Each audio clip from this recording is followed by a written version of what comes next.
Ego amazina yanjye nitwa Nahimana Belancille, nkaba ndi umumama, nkaba mpagarariye abari n'abategarugori barangije muri iki cyiciro cya mbere cya kaminuza Civil Engineering, option ya Building Construction.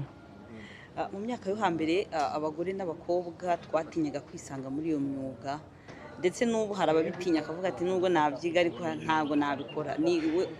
Niki cyatutinyeho kwisanga muri imyuga ukumva uzajya kugikora? Yego, kuri icyo kibazo mbajije cyiza, mbonereho no gushimira nyakubahwa wacu Perezida wa Repubulika, yagiye aduha urugero rwiza, bikanyura ku maradiyo, abari n'abategarugori tugera aho turatinyuka, aradushyigikira.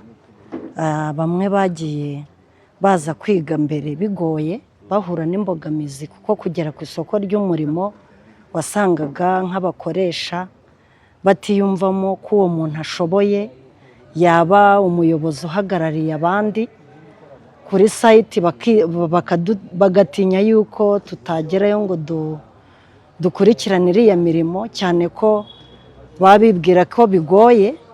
Ariko nkanjye ndi hano nk'umuhamya, cyane ko ngewe nkorera iyo mirimo yose kuri sayiti, ibikwa ndabyurira, nta kigoye kirimo. Kandi niyo bakeneye izindi nama nko mu bijyanye no kubaka igihugu, byose tugerageza kwisangayo, kandi ntekereza yuko n'abandi batinyuka bakagerageza, nta kigoye kirimo. Tugaruke ku masomo mwaherewe hano. Amasomo mwaherewe hano mubona azabafasha guhangana ku isoko ry'umurimo? Cyane. Gute? Hano ni ikigo cyatangiye kera, nkanjye nahatangiye. Banyita Dominique Niyonsenga, ndi umwe mu banyeshuri barangije icyiciro cya mbere cya kaminuza mu bwubatsi, byo bita Building Construction. Nkaba narabyize hano St Joseph. Ku isoko ry'umurimo turi guhangana nk'abandi basoje amashuri, ubwo tukakoresha ubumenyi baduhaye, tukagerageza no guhanga udushya bitewe n'uko tugeze kuri tere tugasanga byifashe. Birashoboka cyane kuko no hanze aha tujya gukora turagenda tugahangana n'abandi, tukabasha kubahiga, ababosi bakaduha akazi, ubwo tukabereka ibyo dushoboye nyine ibyo twize hano. Pratique cyane, hejuru cyane. Pratique, baduha pratique ihagije pe, ko dufite ibikoresho, dufite labo, twiga nyine buri kimwe cyose gishoboka ku buryo twajya hanze tugahangana n'abandi badafite ibyo bikoresho. Murakoze. Nitwa Françoise, nkaba mvuka mu Byimana, nkaba umwana wanjye arangije hano kwiga muri iki cyiciro cyo mu bafurere b'Abayozafati Nyamirambo. Nkaba nishimye cyane kandi nezerewe kuba ashoje. Rero ni ibyishimo bikomeye kuri uyu munsi ku itariki ya 27, tukaba dushimira Imana ndetse no kuba twaramufashije akiga ibintu bijyanye n'imyuga, ubwubatsi. Ubwo rero tukaba twishimye kandi dushimira n'Imana, Imana ibidufashemo, ndetse dushimira n'abarezi badufashije. Nitwa Karamwaga Faustine, ntuye muri Kigali mu murenge wa Muhima. Amaze nyine igihe yiga hano muri iri shuri ry'imyuga mu byerekeye ubwubatsi. Amahirwe ashoboye gusoza iki kivi, ariko icyo mushishikariza ni uko atahagarikira aha, n'ubundi ubumenyi buriyongera nk'uko babivuze. Ikoranabuhanga rigenda rihinduka buri munsi, nawe icyo mwifuriza uretse ibyishimo by'uyu munsi nuko wabisangira n'abandi, namwe abanyamakuru, nuko nyine yagira icyo gitekerezo cyo gukora neza imirimo ashinzwe mu kinyabupfura, kandi agatekereza nyine gukomeza kugira ngo akomeze yiyungure ubwenge, afatanya n'abandi nyine mu gukora neza no gufatanya n'abandi mu guteza imbere, kwiteza imbere ku giti cye n'ababyeyi be tugihari, wenda ngewe, hanyuma n'igihugu cye muri rusange. Uruhare rwa mbere ni ukumufasha mbese kuva urabona yatangiye primaire aja muri secondaire none ageze muri iki cyiciro kirangiza, urumva ko igisura cy'umubyeyi buri gihe kiba gihari. Noneho washyira rero no ku mikoro nyine nayo ugomba kuyashakisha, kuko akenshi hari abagira ikibazo cy'uko abana bahagarara kubera amikoro make, ariko igishoboye kuyabona ni ukumushishikariza gukomeza gutera intambwe aje imbere. Amazina yanjye nitwa Mugeni Zaina, nkaba ndi umubyeyi umunyeshuri witwa Akoguteta Tasnim wasoreje amashuri ye muri iki kigo cya Saint Joseph, akaba yanagize amahirwe akaba uwa mbere mu bakobwa, akaba yahawe igihembo cya full scholarship yo gukomeza kwiga. Kumvikana nk'umubyeyi uhera hasi kugira ngo ubashe gufasha umwana azamuke. Ikintu cya mbere namufashije ni ukumuha courage y'uko ashoboye kandi agomba kubigeraho. Namufashije mugira inama, mufasha mwereka ko ibyo agiyemo, cyane ko yaraje kwiga mu by'ubwubatsi kandi anyereka ko abikunze. Rimwe na rimwe hari n'igihe najyaga mushakira imyiko kugira ngo abone ko nanjye musapotinga muri icyo kintu, nkamushakira nivo akaza agasanga nabiguze, kugira ngo nawe yumve ko ibyo akunze kandi ibyo ari gukora afite umuntu ubimushyigikiyemo kandi umuri hafi. Ibyo ngibyo icyo nabwira ababyeyi ni uko umuntu igihe tugezemo, umurimo uwo ari we wese wagera aho ukuvana kandi ukagera aho ukugeza, kandi nta bumenyi buke bubaho, nta bumenyi buto buciriritse bubaho. Ubumenyi bwose wize ukunze kandi ushishikaye muri wowe bwakugeza ahantu utanatekerezaga. Urugero, nk'ubu ntago nari nzi ko umukobwa wanjye kuva yatangira kwiga azagera ku rwego rwo kuba yaba uwa mbere mu bakobwa biga muri iki kigo, akaba yagera ku rwego rwo guhabwa igihembo cya full scholarship. Mu by'ukuri ni ibintu bishimishije. Niyo mpamvu rero nimba umwana wanjye yabonye iyo full scholarship, nashishikariza buri mubyeyi uwo ari we wese kumva umwana kwanza, kuko umwana wanjye yabikunze. Yambwiye ko aziga iby'ubwubatsi yiga mu wa 2 secondaire, arabimbwira nanjye mbishyira mu mutima kandi mubwira ko nzabimufashamo. Ntago nigeze mutererana, naramufashije. Murakoze cyane nawe. Murakoze.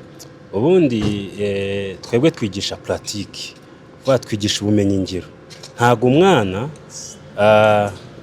umwana yakagombye kuva mu ishuri azi teori, kuko teori ntayikoresha, ahubwo akoresha pratique.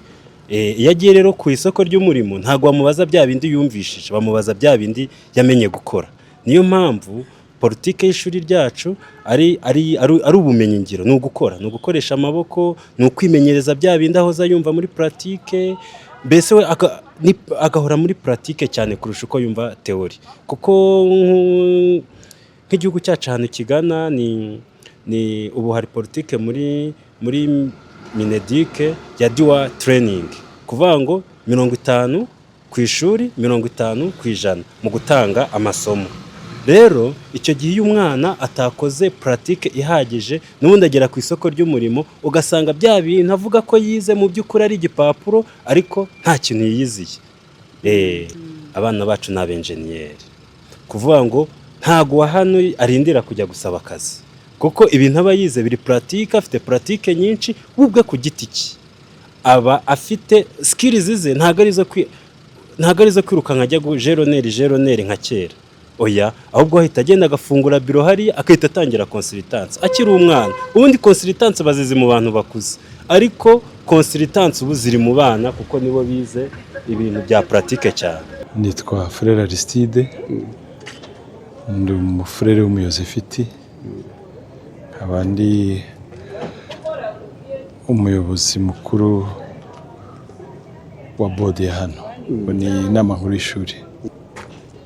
Uyu munsi twahaye impamyabushobozi abanyeshuri 51. Iyo bushobozi barabufite, bize neza. Tukaba twizeye ko bazagira akamaro ku isoko ry'umurimo. Ntabwo ryatangiye ari serena, nagira ngo mbakosore gato. Iri shuri ryatangiye ari ishuri ry'imyuga riciriritse, baryitaga École de métier kera. ryatangiye muri 1967 ritangirira i Muyunzwe nyuma riza kwimukira hano i Nyamirambo. Iyo école de métier yaje kwitwa école professionnelle. Icyo gihe bigaga imyaka 3, nyuma tuza kwashyira ishuri ry'imyuga rya secondaire ry'imyaka 4, twongera dutera imbere riba imyaka 6, ngubu twita TSS ubu ngubu. Nuko nyuma yaho rero nibwo twashyizemo icyiciro cya mbere cy'ishuri rikuru, ubwo ni A1 mu bwubatsi. Buri rwego tugezeho nuko twashoboye gushyiramo n'icyiciro cya Bachelor in Technology muri Construction Technology no muri IT, ubwo ni Information Technology. Murabona mu gihugu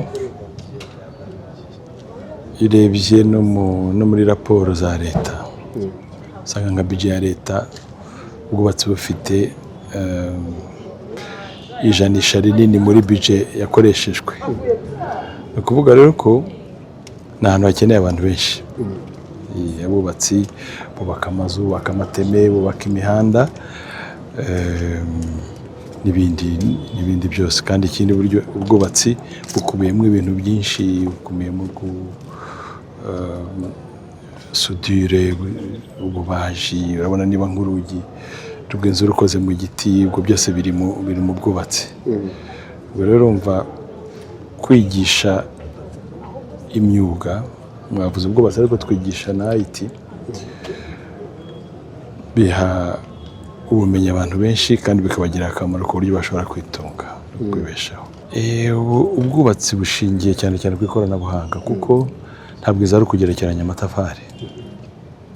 Zirategurwa, hategurwa ikibanza uzubakwaho, kikigwa, ugasiza, ukareba uko ubutaka bumeze, ukazaterekaho inzu akenshi kugira ngo ikomere igizwe n'inkingi. Mbese mu cyongereza ni structure, nicyo kigize inzu. Ibindi ushatse washyiramo, wakuzuzamo ibindi ku ruhande ariko ufite structure, ufite inzu. Urumva rero ugasakara, ukagera ugakora finishing. Urumva rero ibyo byiciro byose bisaba ubumenyi, ntabwo waza ngo ubikore ntaho wabyize. Cyane cyane igikomeye ni inyigo. Inyigo ikoze nabi n'inzu yawe ntabwo ishoboka. Dutewe ishema n'abayenjeniyeri twasohoye hano n'izindi nzego, kuko ni abantu bibeshejeho, bakora neza, barabyigishijwe, barabitojwe, ku buryo bari mu bantu bubatse iki gihugu muri iyo sekiteri y'ubwubatsi. Aho tugenda hose turababona. N'inshuro ya 8 dusohoye abo muri A1, n'inshuro ya 8. Umwumva rero ushize bari 500, mbese 51. Gutaha tuzareba indi mibare, ariko murumva uwo musanzu muri uru rwego rw'imyuga ni munini kuri abantu bose twasohoye.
Damoke TV.